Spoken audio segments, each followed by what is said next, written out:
ಹೌದು, ಬರೀ ಮನೆ ಕೆಲಸ, ಮಕ್ಕಳನ್ನು ನೋಡ್ಕೊಳ್ಳೋದ್ರಲ್ಲೇ ದಿನವೆಲ್ಲ ಆಗೋಗುತ್ತೆ ಅವಳಿಗೆ. ಸ್ವಲ್ಪ ರಿಲೀಫ್ ಸಿಗಲಿ, ಹೊರಗೆಲ್ಲಾದರೂ ಕರ್ಕೊಂಡು ಹೋಗು ಅಂತ ನಾನು 100 ಸಾತಿ ಹೇಳಿದ್ದೀನಿ. ಅವನು ಸದಾ ಬಿಸ್ನೆಸ್, ಮೀಟಿಂಗ್, ಅದು ಇದು ಎಂದು ಟೆನ್ಷನ್ನಲ್ಲೇ ಇರ್ತಾನೆ. ಅಂಬಿಕಮ್ಮ ಮಗನ ಬಗ್ಗೆ ದೂರಿದ್ರು. ಹೊರಗಿನಿಂದ ಬಂದ ಹೆಣ್ಮಕ್ಕಳಿಗೆ ಅದು ಚಿಕ್ಕ ಪುಟ್ಟ ವಯಸ್ಸಲ್ಲಿ ಆಸೆಗಳಿರುತ್ತವೆ. ಈ ವಯಸ್ಸಿನಲ್ಲದೆ ಮುದುಕಿ ಆದಮೇಲೆ ಶೋಕಿ ಮಾಡೋಕ್ಕಾಗತ್ತಾ? ಎಷ್ಟು ಹೇಳಿದ್ರು ಕಿವಿ ಮೇಲೆ ಹಾಕ್ಕೊಳ್ಳಲ್ಲ. ಇವತ್ತು ಇಲ್ಲಿಗೆ ಬರೋಕ್ಕಾಗಲ್ಲ ಅಂತಿದ್ದ. ರಾತ್ರಿ ಒಂದು ಪುಟ್ಟ ಜಗಳ ಆಗಿ ನಾನು ನಿಮ್ಮಪ್ಪ ಬೈದ ಮೇಲೆ ಹೊರಡೋಕ್ಕೆ ಮನಸ್ಸು ಮಾಡ್ದ. ಪವಿತ್ರಾಳಿಗೆ ನೋವಾಯಿತು. ಯಾಕೋ ಶೇಖರ್, ಅಕ್ಕ ತಂಗಿಯರ ಮನೆಗೂ ಬರಲಾರದಷ್ಟು ಬ್ಯುಸಿ ಏನು ನೀನು? ಇನ್ಮೇಲೆ ನೀನು ಬರೋದು ಹೋಗೋದು ಮಾಡದಿದ್ರೆ ನಾವು ಬರಲ್ಲಪ್ಪ. ನಮಗೆ 4-5 ಜನ ಅಣ್ಣ ತಮ್ಮಂದಿರಿದ್ದಾರೇನು? ಇರೋದು ನೀನೊಬ್ಬ.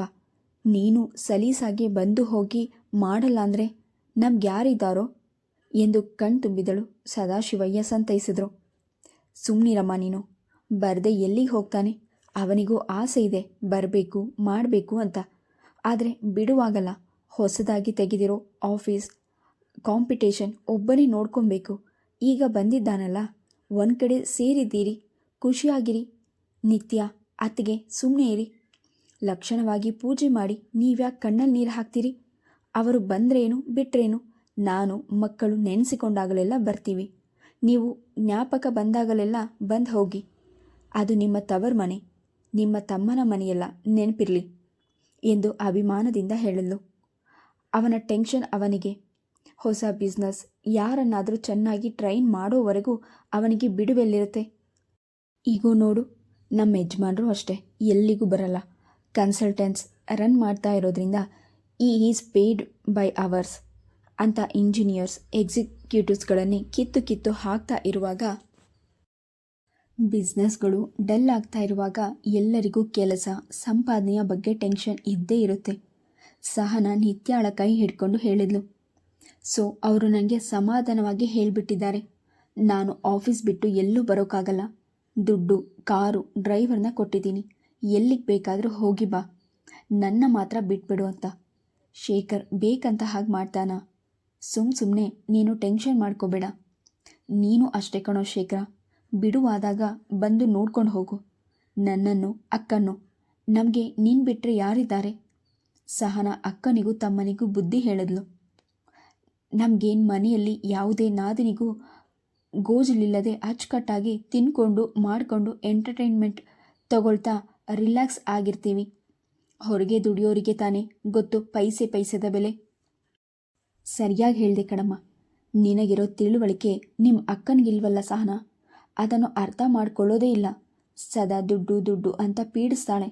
ಮುರಳಿ ಹೆಂಡತಿಯ ಬಗ್ಗೆ ಅಸಮಾಧಾನ ಹೇಳ್ಕೊಂಡ. ಅಷ್ಟರಲ್ಲಾಗಲೇ ಊಟ ಮುಗಿದು ಎಲ್ಲರೂ ರೂಮಿನಲ್ಲಿ ತಾಂಬೂಲ ಹಾಕ್ಕೊಂಡು ಕುಳಿತಿದ್ರು. ಮೊದಲೆಲ್ಲ ಹೀಗಿರಲಿಲ್ಲ. ಈಗ ತುಂಬ ಸ್ಟ್ಯಾಂಡರ್ಡ್ ಆಗಿಬಿಟ್ಟಿದ್ದಾಳೆ. ಎಲ್ಲವೂ ಅಂದ್ಕೊಂಡ ಗಳಿಗೆಯಲ್ಲೇ ನಿಂತ ನಿಲುವಲ್ಲೇ ಆಗೋಗ್ಬೇಕು. ಸಂಪಾದಿಸೋನು ನಾನೊಬ್ಬನು. ಬೆಂಗಳೂರಿನ ಜೀವನವೇ ದುಬಾರಿ. ಮಕ್ಕಳ ಫೀಸ್, ಓಡಾಟ, ಬಾಡಿಗೆ, ಹಬ್ಬ, ಕಾಯಿಲೆ, ಕಸಾಲೆ, ನೆಂಟರು, ಜೊತೆಗೆ ಕೆಲವು ಸಾರಿ ಊರಿಗೆ ಅಪ್ಪ ಅಮ್ಮ, ಹೊಲ ನೆಲ ಅಂತ ಖರ್ಚು. ಎಲ್ಲ ಲೆಕ್ಕಾಚಾರವಾಗಿ ಮಾಡಿದ್ರೂ ಸರ್ಕಸ್ ಮಾಡಿದ ಹಾಗಿರುತ್ತೆ. ಅಷ್ಟರಲ್ಲೇ ಇವಳದೊಂದು ಅನಿರೀಕ್ಷಿತವಾದ ಬೇಡಿಕೆ. ಪ್ರೋಗ್ರಾಮ್ಗಳು, ಪೂಜೆ, ವ್ರತ ಫಿಕ್ಸ್ ಮಾಡಿ ಆಮೇಲೆ ಹೇಳ್ತಾಳೆ. ಕೊಡ್ದಿದ್ರೆ ಕೋಪ ತಾಪ. ಪವಿತ್ರ ಅಸಹನೆ ಅವಮಾನದಿಂದ ಅವನ ಮಾತನ್ನು ಮಧ್ಯದಲ್ಲಿ ತುಂಡರಿಸಿದ್ಲು. ಸಾಕು, ಇಲ್ಲ ಸಲ್ಲದನ್ನೆಲ್ಲ ಹೇಳಬೇಡಿ. ಏನೇ ಕೇಳಬೇಕಾದ್ರೂ ನಾನು 2-3 ಬಾರಿ ಮುಂಚೆನೇ ಹೇಳಿರ್ತೀನಿ. ನೀವು ಬೇಕಂತ ಅವಾಯ್ಡ್ ಮಾಡಿದಾಗ ಮಾತ್ರನೇ ಪೀಡಿಸೋದು. ಸುಮ್ಮನಿರಮ್ಮ. ಅವರು ಸ್ವಲ್ಪ ಸೈಲೆಂಟ್ ಅಂತ ಎಲ್ಲರೂ ಅವರ ಪರ ಮಾತನಾಡಬೇಡಿ. ನೀನು ಯಾಕೆ?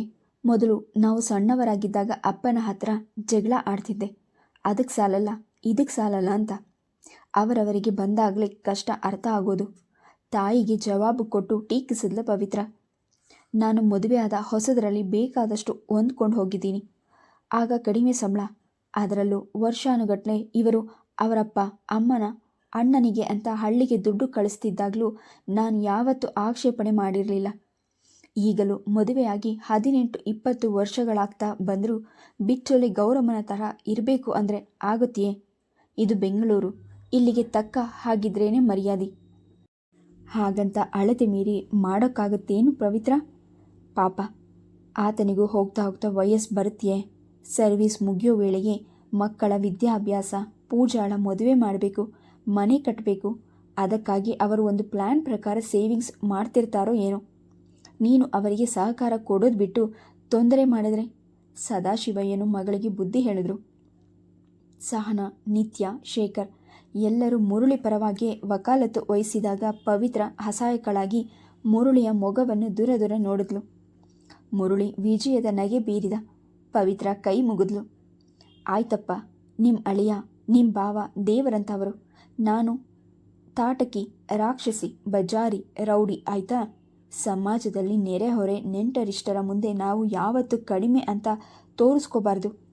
ಇವರಿಗೂ ಗೌರವ ಸಿಗಬೇಕು ಅನ್ನೋದನ್ನು ಗಮನ ಇಟ್ಕೊಂಡು ಅಗತ್ಯ ಇದ್ದಾಗ ಮಾತ್ರ ಕೇಳೋದು. ಇವರು ಅದನ್ನೇ ಬಣ್ಣ ಹಚ್ಚಿ ಇಲಿ ಹೋದರೆ ಹುಲಿ ಹೋಯ್ತು ಅನ್ನೋ ಹಾಗೆ ಬಣ್ಣಿಸಿದ್ರೆ ಬಿಡಿ, ನಿಮಗೆ ಅವರೇ ಹೆಚ್ಚು. ಚಿಕ್ಕ ಮಕ್ಕಳಂತೆ ಮುಖ ಧುಮುಕಿಸಿಕೊಂಡ್ಳು. ಕೋಪಿಸ್ಕೋಬೇಡಮ್ಮ, ನೀನು ಒಳ್ಳೆಯವಳೆ, ಅವರೂ ಒಳ್ಳೆಯವರೇ. ಆದರೆ ಹೊಂದಾಣಿಕೆ ಇರಲೇಬೇಕು ಸಂಸಾರದಲ್ಲಿ. ಕೆಲವು ಸಾರ್ತಿ ನೀನು ಸೋತ್ರೆ ಕೆಲವು ಸಾರ್ತಿ ಅವರು ಸೋಲ್ತಾರೆ. ಬೆಳೆಯೋ ಮಕ್ಕಳ ಮುಂದೆ ಭಿನ್ನ ಅಭಿಪ್ರಾಯ ತೋರಿಸ್ಕೊಂಡ್ರೆ ಅದು ಅವರ ಮನಸ್ಸಿನ ಮೇಲೆ ತುಂಬ ಪರಿಣಾಮ ಬೀರುತ್ತೆ ಅಕ್ಕ. ನಾನು ನಿತ್ಯ ಹೀಗೆ ಚಿಕ್ಕ ಚಿಕ್ಕ ವಿಷಯಕ್ಕೂ ವಾಗ್ವಾದ ಮಾಡ್ತಾ ಇದ್ವಿ. ಅಪೂರ್ವ ತುಂಬ ಜೋರಾಗಿ ಹತ್ಬಿಟ್ಲು. ಒಂದಿನ ಭಯದಿಂದ ಅವತ್ತೇ ಕೊನೆ.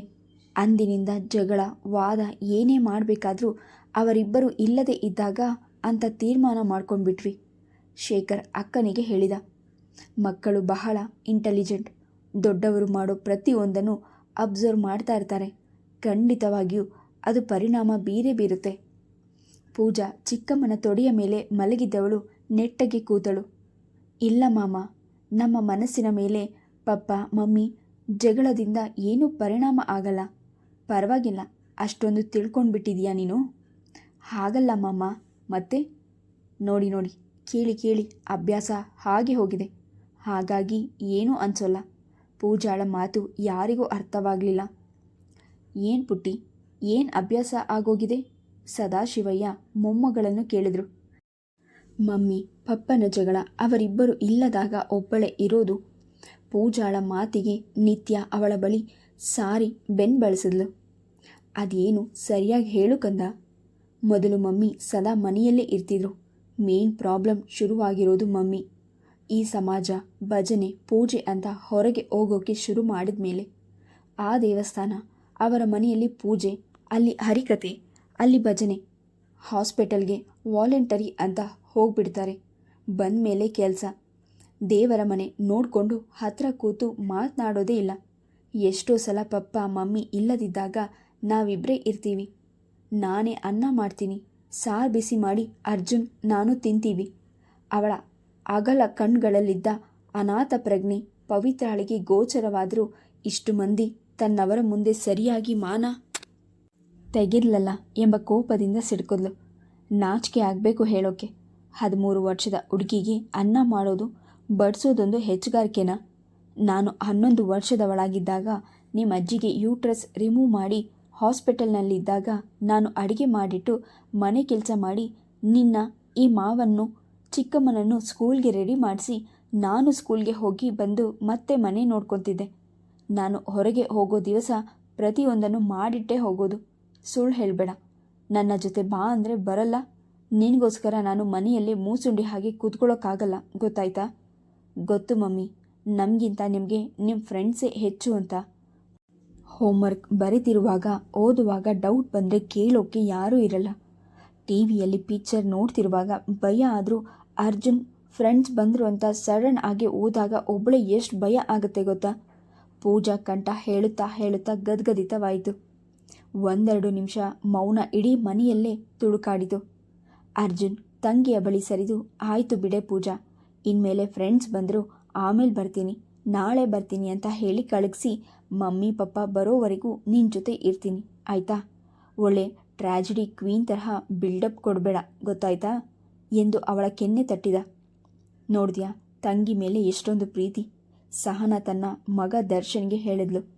ನೀನು ಇದೆಯಾ ಸದಾ ಅವಳನ್ನು ರೇಗಿಸೋದು, ಹಿಂಸಿಸೋದು, ನಾಯಿ ಬೆಕ್ಕುಗಳ ಹಾಗೆ ಕಚ್ಚಾಡೋದು. ಇವರು ಏನು ಕಮ್ಮಿ ಇಲ್ಲ ತಗೋ, ಪವಿತ್ರ ಹೇಳಿದ್ಲು. ಅಪರೂಪಕ್ಕೆ ಹೀಗೆ ಒಂದೊಂದು ಸಾರಿ ಪ್ರೀತಿ ಉಕ್ಕಿ ಬರುತ್ತೆ. ಸಹನ ಪವಿತ್ರಾಳನ್ನು ಬೈದ್ಲು.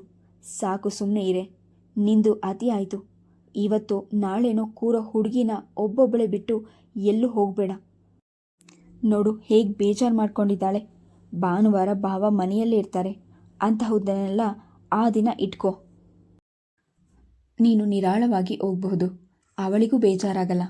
ಈಗಿನ ಕಾಲದ ಮಕ್ಕಳು ನಮ್ಮ ತರಹ ಒಡ್ರಲ್ಲ. ಎಲ್ಲಂದ್ರಲ್ಲಿ ಎದ್ದು ಬಿದ್ದು ನಾವು ಒದ್ದಾಡಿದ್ವಿ. ಹಾಗೆ ಇವರು ಇರ್ತಾರೆ ಅಂದ್ಕೊಂಡ್ರೆ ಅದು ನಮ್ಮ ತಪ್ಪು. ನಿತ್ಯಾಳು ದನಿಗೂಡಿಸಿದ್ಲು. ಹೌದು ಅದ್ಕೆ, ಮೊದಲೆಲ್ಲ ಜಾಯಿಂಟ್ ಫ್ಯಾಮಿಲೀಸ್ನಲ್ಲಿ ಮಕ್ಕಳಿಗೆ ಒಬ್ಬರನ್ನು ಬಿಟ್ಟರೆ ಇನ್ನೊಬ್ಬರು ಆಸರೆ ಇರ್ತಿದ್ರು. ಸೆಕ್ಯೂರ್ಡ್ ಫೀಲಿಂಗ್ ಇರ್ತಿತ್ತು. ಈಗೆಲ್ಲ ನ್ಯೂಕ್ಲಿಯರ್ ಫ್ಯಾಮಿಲೀಸ್ ಇಂದ ತಂದೆ ತಾಯಿ ಇಲ್ಲದೆ ಹೋದರೆ ತುಂಬ ಒಂಟಿತನ ಅನುಭವಿಸ್ತವೆ ಮಕ್ಕಳು. ನೀವು ಮೊದಲಿಂದಲೇ ಮಕ್ಕಳನ್ನು ತುಂಬ ಹಚ್ಕೊಂಡು ಒಂದು ಗಳಿಗೆನೂ ಬಿಟ್ಟು ಇರದೇ ಇರ್ತಿದ್ರಿ. ಚೆನ್ನಾಗಿ ರೂಢಿ ಮಾಡಿಸಿ ಈಗ ಇದ್ದಕ್ಕಿದ್ದಂತೆ ಬಿಟ್ಟು ಹೋದರೆ ಬೇಜಾರಾಗತ್ತೆ. ಮಕ್ಕಳು ದೊಡ್ಡವರಾಗೋವರೆಗೂ ನಾನು ಎಲ್ಲೂ ಕದಲದೆ 4 ಗೋಡೆಗಳ ಮಧ್ಯೆ ಸಂತೋಷದಿಂದಲೇ ಇದ್ದೆ. ಈಗ ಅವರು ಬೆಳೆದು ದೊಡ್ಡವರಾದ ಮೇಲೇ ನನಗೆ ಅಂತ ಸಮಯ ಸಿಕ್ಕಿರೋದು. ನನಗೂ ಸಂತೋಷ ಸಮಾಧಾನ ಬೇಡವೆ? ನೀವೆಲ್ಲ ದೂರ ದೂರ ಇದ್ದೀರಾ. ನೆನೆಸ್ಕೊಂಡಾಗಲೆಲ್ಲ ಬರೋಕೆ ನನಗೂ ಆಗಲ್ಲ, ನಿಮಗೂ ಆಗಲ್ಲ. ಹಾಗಾಗಿ ಸಮಾಜ ಸೇರಿದೆ, ಬಳಗ ದೊಡ್ಡದಾಯಿತು. ಒಂದು ಸಾರ್ತಿ ಸೇರ್ಕೊಂಡ್ಮೇಲೆ ಅಲ್ಲಿನ ಕಾರ್ಯಕ್ರಮಗಳಲ್ಲಿ ಪಾಲ್ಗೊಳ್ಳಲೇಬೇಕು. ನನಗೂ ಈ ಪೂಜೆಗಳು, ಶ್ಲೋಕಗಳು, ವ್ರತ, ಸೇವೆ, ಭಜನೆ ಇವೆಲ್ಲದರಿಂದ ಏನೋ ಸಮಾಧಾನ, ಧೈರ್ಯ, ನಂಬಿಕೆ.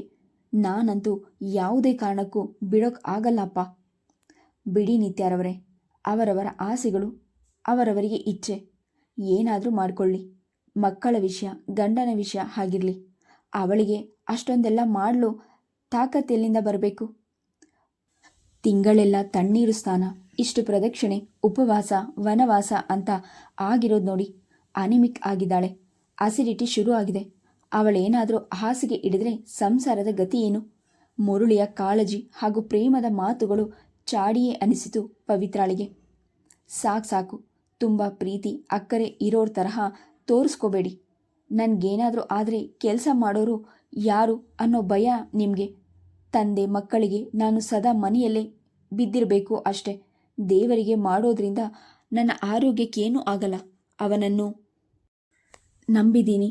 ಅವನ ಕೆಲಸ ಅವನು ನನ್ನ ಕೈಯಲ್ಲಿ ಮಾಡಿಸ್ಕೊಳ್ಬೇಕು ಅಂತ ಬರೆದಿದ್ರೆ ಯಾರೂ ತಪ್ಪಿಸೋಕ್ಕಾಗಲ್ಲ. ಶೇಖರ್ ಭಾವನನ್ನು ನೋಡಿ ಸುಮ್ಮನಿರುವಂತೆ ಸನ್ನೆ ಮಾಡಿದ. ಆಯಿತು ಬಿಡಕ್ಕ, ನಿನಗೆ ಹೇಗೆ ಸಮಾಧಾನನೋ ಹಾಗೇ ಮಾಡ್ಕೊ. ಮಕ್ಕಳನ್ನು ಮಾತ್ರ ಸರಿಯಾಗಿ ನೋಡ್ಕೊ. ನಾನು ನೋಡ್ಕೊಳ್ದೆ ಇನ್ಯಾರು ನೋಡ್ಕೊಳ್ತಾರೆ? ನೀನೇ ಹೇಳು. ನನ್ನ ಕರ್ತವ್ಯ ನನಗೆ ಗೊತ್ತಿರಲ್ವಾ? ಅಪರೂಪಕ್ಕೆ ಬಂದಿರೋರ ಮುಂದೆ ನಮ್ಮ ಪುರಾಣವೇ ಆಗೋಯ್ತು ಎಂದು ಗಂಡನನ್ನು ಸಮಾಧಾನದಿಂದ ನೋಡಿದಳು. ಮುರಳಿ ಕೂಡ ಇನ್ನು ವಾದಿಸಿದರೆ ಪೂಜೆ ಮಾಡಿರುವಾಗ ಬಂದವರ ಮುಂದೆ ಮತ್ತೆ ವಾಗ್ವಾದ ಯಾಕೆಂದು ಮಾತು ಬದಲಾಯಿಸಿದ. ಅದು ನಿಜವೇ. ಸರಿಯಪ್ಪ.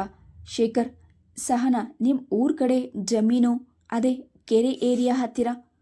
ಸ್ವಲ್ಪ ಹೊತ್ತಿನ ನಂತರ ವಾತಾವರಣ ತಿಳಿಯಾಯಿತು. ಮಕ್ಕಳು ಅಲ್ಲಲ್ಲಿ ಮಲಗಿದ್ರು. ಕಾಫಿ, ಟೀ ನಂತರ ಮಾತುಕತೆ ಮುಂದುವರಿಯಿತು. 7 ಗಂಟೆಗೆ ಊಟ ಮುಗಿಸಿ ಸದಾಶಿವಯ್ಯ, ಶೇಖರ್ ಹೊರಟರು. ಮರುದಿನ ಶನಿವಾರವಾದುದರಿಂದ ಮಿಕ್ಕವರೆಲ್ಲರೂ ಉಳಿದುಕೊಂಡ್ರು.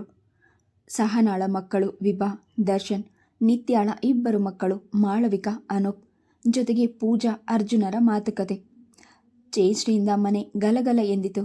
ಶನಿವಾರ ಕಬ್ಬನ್ ಪಾರ್ಕ್, ಪ್ಲಾನೆಟೇರಿಯಂ ನೋಡಿಕೊಂಡು 4th ಬ್ಲಾಕ್ನಲ್ಲಿ ಶಾಪಿಂಗ್ ಮಾಡಿದ್ರು. ನಿತ್ಯ, ಸಹನ, ಪೂಜಾ ಅರ್ಜುನ್ಗೆ ವಾಚ್ ಒಂದು, ಮೊಬೈಲ್ ಕೊಡಿಸಿದ್ರು. 2 ದಿನವೂ ರಾತ್ರಿ 2ರವರೆಗೂ ದೊಡ್ಡವರದು ಮಾತುಕತೆ, ಮಕ್ಕಳದು ಆಟ ಮಾತು. 2 ದಿನ 2 ಕ್ಷಣದಂತೆ ಕಳೆಯಿತು. ಭಾನುವಾರ ಮಧ್ಯಾಹ್ನ ಅವರೆಲ್ಲರೂ ಹೊರಟು ನಂತರ ಮನೆ ಬಣಬಣ ಅನಿಸಿತು. ಮುರುಳಿ ತನ್ನ ಪಾಡಿಗೆ ತಾನು ಪೇಪರ್, ಟಿವಿ, ನ್ಯೂಸ್ ಎಂದು ಇದ್ದ. ಅರ್ಜುನ್ ಆಟಕ್ಕೆ ಹೊರಟ. ಮಾಡಿದ ಅಡಿಗೆಲ್ಲ ಹಾಗೇ ಇತ್ತು. ತಾಯಿ, ತಂಗಿ, ನಾದಿನಿ ಹೊರಟು ಹೋದ ಬೇಜಾರಿಗೆ ಪವಿತ್ರ ಗುಜರು ಹಾಕಿಕೊಂಡು ಮಲಗಿಬಿಟ್ಲು. ಪೂಜಾ ಬಂದು ಸ್ವಲ್ಪ ಹೊತ್ತು ಟಿವಿ ನೋಡಿದ್ಲು. ಕಾಮಿಕ್ಸ್ ತಿರುವಿ ಹಾಕಿದ್ಲು. ಹೋಮ್ವರ್ಕ್ ಮಾಡಿ ಮುಗಿಸಿದರೂ ಸಮಯ ಸಾಗದೆ ಇನ್ನೊಂದು ರೂಮಿಗೆ ಹೋಗಿ ಮಲಗಿಬಿಟ್ಲು. ರಾತ್ರಿ ಊಟದ ನಂತರ ಅಡಿಗೆ ಮನೆ ಕೆಲಸ ಮುಗಿಸಿ ಕೈ ಕಾಲು ಮುಖ ತೊಳೆದು ದೇವರ ಮನೆಗೆ ಹೋಗಿ ಶ್ಲೋಕಗಳನ್ನು ಹೇಳಿ ಹನುಮಾನ್ ಚಾಲೀಸ್ ಪಠಿಸಿ ದೇವರ ಮನೆ ಬಾಗಿಲನ್ನು ಮುಂದಕ್ಕೆ ಎಳೆದುಕೊಂಡು ಬೆಡ್ರೂಮ್ಗೆ ಬಂದಳು. ಮುರಳಿ ಮಂಚದ ಆ ಕಡೆ ಮೂಲೆಯಲ್ಲಿ ದಿಂಬಿಗೊರಗಿ ಮಲಗಿದಂತೆ ಕೂತಿದ್ದ.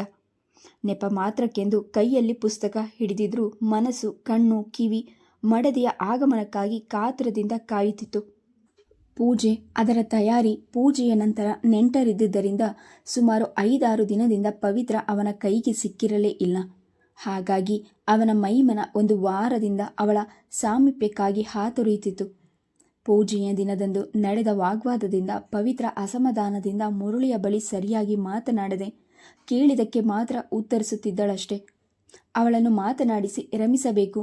ಇಂದು ಸಿಗುವ ಏಕಾಂತದಲ್ಲಿ ರಾಜಿಯಾಗಿ ಅವಳ ಸಾನ್ನಿಧ್ಯದಲ್ಲಿ ಮನಸ್ಸು ಮೈ ತಂಪು ಮಾಡಿಕೊಳ್ಳಲು ಕಾತುರದಿಂದ ಕಾಯುತ್ತಿದ್ದವನಿಗೆ ಪವಿತ್ರ ಬರುತ್ತಿರುವ ಸೂಚನೆಯನ್ನು ಅವಳ ಬಳೆಗಳು, ಕಾಲ್ಗುದ್ದಿಗೆಯ ಸದ್ದು, ಗೆಜ್ಜೆಯ ಗಳಗಳ ಸೂಚಿಸಿ ಮುರಳಿಯ ಎದೆ ಬಡಿತ ದ್ವಿಗುಣವಾಯಿತು.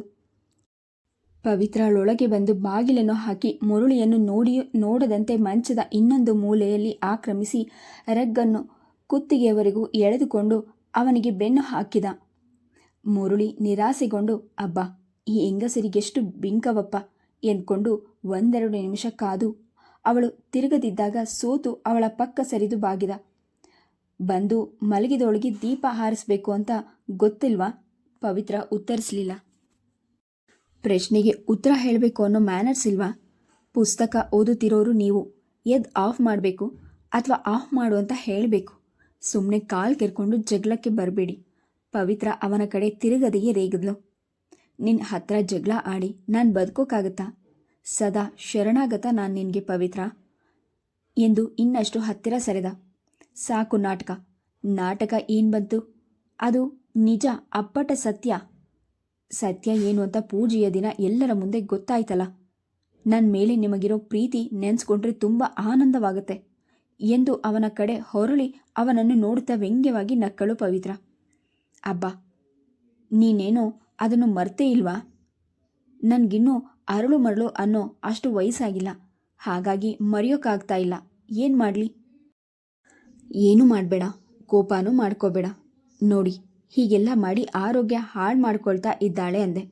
ನಾನು ಹೇಳಿದ್ರೆ ಕೇಳಲ್ಲ. ಹಿರಿಯರು ಅವರಾದರೂ ಹೇಳಿದ್ರೆ ಕೇಳಬಹುದೇನೋ ಅಂತ ಹೇಳಿದ್ದಕ್ಕೆ ಇಷ್ಟೊಂದು ಕೋಪನ? ಮುರಳಿ ರಮಿಸಿದ. ಎಲ್ಲರೂ ನಿನ್ನ ಒಳ್ಳೆಯದಕ್ಕೆ ತಾನೇ ಹೇಳಿದ್ದು. ಹೌದೌದು, ಎಲ್ಲ ನನ್ನ ಒಳ್ಳೆಯದಕ್ಕೆ. ನೀವು ಒಳ್ಳೆಯವರೇ, ನಾನು ಕೆಟ್ಟವಳಾದೆ ಅವರ ಕಣ್ಣಲ್ಲಿ. ಅವರು ನನ್ನ ಕಡೆಯವರಾದರೂ ವಕಾಲತ್ತು ಮಾಡಿದ್ದು ನಿಮ್ಮ ಕಡೆಗೇನೆ. ದೂರಿನ ಮೇಲೆ ದೂರು ಹೇಳಿದ್ರಲ್ಲ ಅಪ್ಪ ಮಗಳು. ಅವಳಿಗೆ ಸರಿಯಾಗಿ ಮಾಡಬೇಕು. ಈಗಲೇ ಈ ಲಕ್ಷಣ ಇನ್ನು 18-20 ಆದರೆ ಬೀದಿಗೆ ಕರೆದುಕೊಂಡು ಹೋಗಿ ಮಾನ ತೆಗೆದು ಬಿಡ್ತಾಳೇನೋ. ಪವಿತ್ರ ಅಂದಿನಿಂದ ಮನದಲ್ಲಿ ಕುದಿಯುತ್ತಿದ್ದ ಕಹಿಯನ್ನು ಉಗುಳಿದ್ಲು. ಛೇ ಪಾಪ, ಅವಳಿನ್ನೂ ಚಿಕ್ಕವಳು. ಯಾರ ಹತ್ತಿರವೂ ಹೇಳ್ಕೊಂಡಿದ್ದವಳಲ್ಲ. ಅಜ್ಜಿ ತಾತ ಅತ್ತೆ ಮಾವ ಚಿಕ್ಕಮ್ಮನನ್ನು ನೋಡಿ ಏನನ್ನಿಸ್ತೋ ಏನೋ ಹೇಳ್ಕೊಂಡ್ಲು. ನಿಜವಾಗಿ ನೋಡಿದ್ರೆ ನಿನಗೆ ಅಯ್ಯೋ ಪಾಪ ಅನಿಸ್ಬೇಕು. ಅದು ಬಿಟ್ಟು ಮಗಳ ಮೇಲೇ ಕೋಪ ಮಾಡ್ಕೊತಿದೆಯಲ್ಲೇ. ಇಲ್ಲ, ಕೋಪ ಮಾಡ್ಕೊಳ್ದೆ ಇಂತಹ ಗಂಡ ಇಂತಹ ಮಕ್ಕಳು ಎಂದು ತಪ್ಕೊಂಡು ಕುಣಿದಾಡಬೇಕೇನೋ. ಹಾಗೆ ಮಾಡಿದ್ರೆ ತುಂಬ ಒಳ್ಳೆಯದೆ. ಎಲ್ಲಿ ನನ್ನಿಂದ ಅಭ್ಯಾಸ ಶುರು ಮಾಡ್ಕೊ. ಮಡದಿಯನ್ನು ಬಳಸಿದ. ಬಿಡ್ರಿ ಸುಮ್ಮನೆ. ನಿಮ್ಮ ಮಗಳನ್ನು ಜಾಸ್ತಿ ಮಾತನಾಡಿಸೋದೇ ತಪ್ಪು. ಇನ್ಮೇಲೆ ನೀವುಗಳು ನಿಮ್ಮ ಪಾಡಿಗಿರಿ, ನನ್ನ ಪಾಡಿಗೆ ನಾನು ಇರ್ತೀನಿ. ಪವಿತ್ರ ಮುರಳಿಯ ಕೈ ಬಿಡಿಸಲು ಹವಣಿಸಿದ್ಲು. ಒಳ್ಳೆ ಚೆನ್ನಾಗಾಯ್ತಲ್ಲ. ಇದೇನು ಭಾರತ ಪಾಕಿಸ್ತಾನ ಪಾರ್ಟಿಷನ್ ಆಗೋಯ್ತು?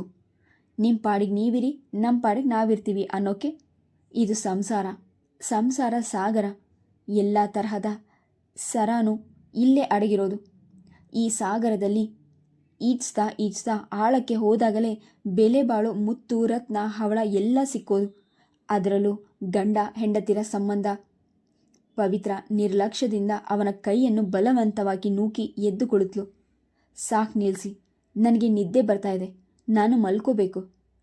ನನ್ನ ಮಾತಂದರೆ ನಿನಗೆ ನಿದ್ದೆಯೂ ಬರುತ್ತೆ, ಕೋಪನೂ ಬರುತ್ತೆ.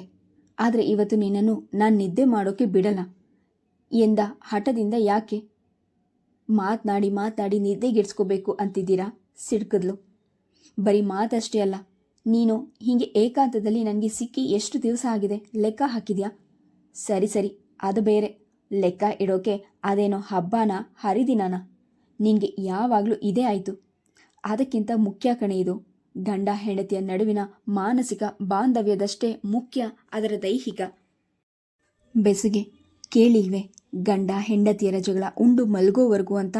ಏನೇ ಭಿನ್ನಾಭಿಪ್ರಾಯವಿದ್ರೂ ಒಬ್ಬರ ಸಾಮೀಪ್ಯದಲ್ಲೊಬ್ಬರು ಹತ್ತಿರವಾಗಬಹುದಾದಂತಹ ಅನುಕೂಲ ಅನುಬಂಧ ಹೆಚ್ಚಿಸುವ ಪ್ರಕೃತಿ ನೀಡಿರುವ ಅಪೂರ್ವ ಕೊಡುಗೆ ಈ ಆಕರ್ಷಣೆ. ಮಾರುಕಟ್ಟೆಯಲ್ಲಿ ಗಿರಾಕಿಗಳನ್ನು ನೋಡಿ ಮಾಡುವ ಶೈಲಿಯಲ್ಲಿ ಸೇಲ್ಸ್ಮ್ಯಾನ್ ವಿವರಣೆ ನೀಡುವಂತೆ ನೀಡಿ ಪವಿತ್ರಾಳಿಗೆ ನಾಟಿರಬಹುದೆಂಬ ವಿಶ್ವಾಸದಿಂದ ನಗೆ ಬೀರಿದ ಮುರಳಿ. ಪವಿತ್ರಾಳಿಗೆ ಅದು ನಾಟಿತಾದರೂ ಗಮನಿಸಿಯೂ ಗಮನಿಸಿದವಳಂತೆ ಒಪ್ಪದವಳಂತೆ ಸುಮ್ಮನಿದ್ಲು. ಮದುವೆಯಾಗಿ 18 ವರ್ಷಗಳಾಗ್ತಾ ಬಂದಿದ್ರೂ ಈ ರೀತಿ ಮನದಟ್ಟು ಮಾಡಿಸಿ ಹೆಂಡತಿನ ಸರಸಕ್ಕೆ ಕರೆಯಬೇಕಾದ ಅಣೆಬರಹ ನನ್ನೊಬ್ಬನದು ಮಾತ್ರ ಅನಿಸಿದೆ. ಮುರಳಿಯ ಮಾತು ಕೇಳಿ ಪವಿತ್ರಾಳ ಮನಸ್ಸು ಮೃದುವಾಯಿತು. ಛೀ ಪಾಪ, ಇಷ್ಟೊಂದು ಕೇಳ್ಕೊಳ್ತಾ ಇದ್ದಾನಲ್ಲ, ಸತಾಯಿಸಬಾರ್ದು. ಸೋತು ಸೇರಬೇಕು ಎಂದ್ಕೊಂಡು ಮರುಕ್ಷಣವೇ ಮರೆತಿದ್ದ ವಿಷಯವೊಂದು ನೆನಪಿಗೆ ಬಂದು ಮನಸ್ಸು ಮತ್ತೆ ಕಠಿಣವಾಯಿತು. ಅರ್ಥ ಆಯ್ತಾ ನನ್ನ ಮಾತು ದೇವಿಗೆ? ಅರ್ಥ ಮಾಡಿಕೊಳ್ಳದಿರೋಕೆ ನಾನೇನು ನಿನ್ನೆ ಮೊನ್ನೆ ಮದುವೆ ಆದ ಅನಾನುಭವಿ ಹೆಣ್ಣಲ್ಲ. ಮತ್ತೆ ಇನ್ನೂ ಮನಸ್ಸು ಮಾಡದಿರುವ ಕಾರಣ? ಆ ದಿನ ನನ್ನ ಮಾತಿನಿಂದ ನೋವಾಗಿದ್ದರೆ ಕ್ಷಮಿಸ್ಬಿಡಿ. ಆಯಿತು, ಕ್ಷಮಿಸಿದ್ದೀನಿ. ಆದರೆ ಇವತ್ತು ಆಗಲ್ಲ. ಆದರೆ ಅದಕ್ಕೆ ಕಾರಣ ಬೇರೆ ಇದೆ. ಬೇರೆ ಕಾರಣ ಏನದು? ಮುರಳಿಯ ಅಚ್ಚರಿಗೆ ಪವಿತ್ರ ಅವನನ್ನೇ ದಿಟ್ಟಿಸುತ್ತಾ ಉತ್ತರಿಸಿದ್ಲು. ಪೂಜೆ ಆದ 11 ದಿವಸದವರೆಗೂ ಮೈಲ್ಗೆ ಆಗಬಾರ್ದು. ಹಾಗಾಗಿ ನಾನು ನೀವು ಇನ್ನೂ ಕೈ ಬೆರಳುಗಳಲ್ಲಿ ಲೆಕ್ಕ ಹಾಕಿದ್ಲು. ಶುಕ್ರವಾರ, ಶನಿವಾರ, ಭಾನುವಾರ, ಸೋಮವಾರ. ನಾಳೆ ಸೋಮವಾರಕ್ಕೆ ಸರಿಯಾಗಿ 1 ವಾರ. ಮುಂದಿನ ಸೋಮವಾರದವರೆಗೂ ದೂರ ಇರಬೇಕು. ಪವಿತ್ರಾಳ ಕಾರಣ ಕೇಳಿ ಮುರಳಿಗೆ ನಗೆ ಬಂತು. ನಗಬೇಕು, ಅಳಬೇಕು, ತಬ್ಬಿಬ್ಬಾಗಿ ಅನಿರೀಕ್ಷಿತವಾದ ಈ ಕಹಿ ಸುದ್ದಿಯಿಂದ ಹತಾಶನಾಗಿ ಯೋಚಿಸುತ್ತಾ ತಾನಾಗೆ ಹೆಂಡತಿಯಿಂದ ದೂರ ಸರಿದು ದಿಂಬಿಗೊರಗಿದ ಕಳಹೀನನಾಗಿ. ಗಂಡ ಪ್ರತಿಕ್ರಿಯಿಸದಿದ್ದಾಗ ಪವಿತ್ರ ಗಂಡನ ಬಳಿ ಸರಿದು ಅವನ ಭುಜ ಅಲಗಾಡಿಸಿದ್ಲು.